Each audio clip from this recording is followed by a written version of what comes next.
ایمان دل میں اتر جائے تو کون نہیں جانتا کہ دل میں جو بات اتر جائے وہ عمل پر ضرور اثر انداز ہوتی ہے. یہ بات سیدھی سی ہے.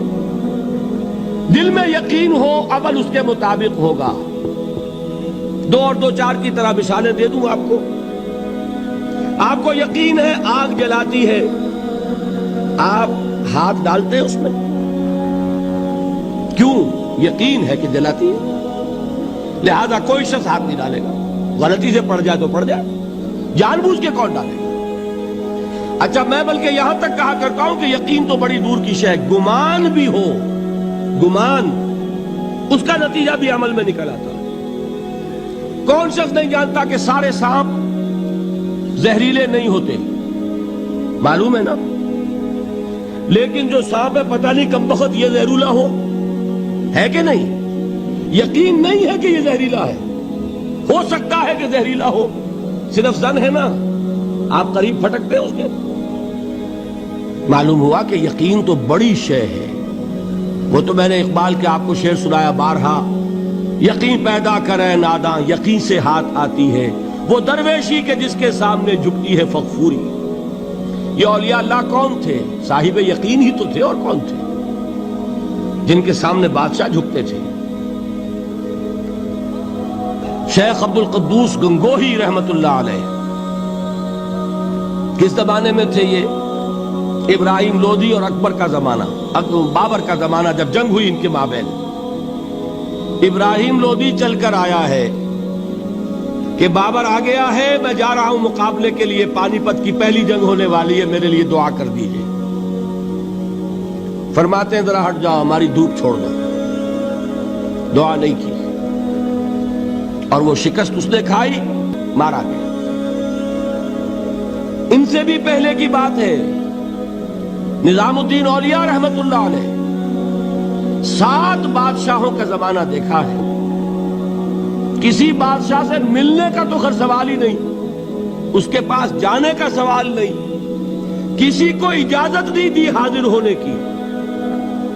ایک بادشاہ نے کہا کہ آپ کیسے روک سکتے ہیں، میں آ جاؤں گا. تو جواب یہ لکھوایا ہے کہ درویش نے اپنے گھر کے 2 دروازے رکھے ہوئے ہیں، بادشاہ ایک دروازے سے داخل ہوگا، درویش دوسرے سے نکل جائے گا. بادشاہ چاہتا ہے اذن باریابی. اور سلطان الہند پھر کون ہوا؟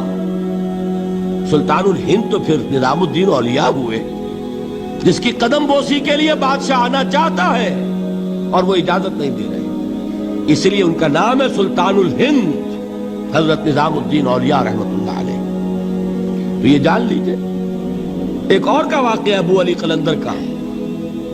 نواب ٹونک نے جاگیر کے لیے ایک وثیقہ بھیج دیا، ہم نے آپ کی خانقاہ کے لیے اتنے گاؤں کی جاگیر لکھ دی. اسی کاغذ کے پشت پر ایک شعر لکھا، ما آبروئے فقر و قناعت نباختیم، با میر خان بگوئے کہ روزی مقدر است. جاؤ میر خان سے کہہ دو، نواب ٹونک سے، ہماری روزی اللہ کے ہاں مقدر ہے، لکھی ہوئی ہے. ہم تمہارے ہاتھ اپنے فقر اور درویشی کی عزت بیچنا نہیں چاہتے. لے جاؤ اپنا وثیقہ. کون تھے یہ؟ صاحب یقین. یقین پیدا کرے ناداں، یقین سے ہاتھ آتی ہے وہ درویشی کہ جس کے سامنے جھکتی ہے فغفوری. شہنشاہ ہند اذن باریابی چاہے اجازت نہ ملے. وہ یقین کی بات ہے. آپ سوچئے یقین پیدا ہو جائے تو کیا ہوگا. اس کی ایک شکل تو میں کل آپ کو دکھا چکا. توکل ہوگا، راضی برضا ہوں گے، خوف نہیں ہوگا، حزن نہیں ہوگا. ڈر کاہے کا؟ میرا محافظ میرا رب. اچھا، اس نے ہی کوئی چیز میرے لیے لکھ دی ہے تو کون محافظ ہو سکتا ہے؟ اور اللہ سے بچانے والا کوئی ہے؟ اور ہم اللہ کی طرف سے مقرر کردہ کسی چیز سے بھاگیں گے کیا؟ وہ تو ہمارا محبوب ہے. محبوب کی رضا اسی میں ہے. حاضر ہیں ہم. نہ شبد نصیب دشمن کے شبد ہلاکے تیغت، سری دوستاں سلامت کے تو خنجر.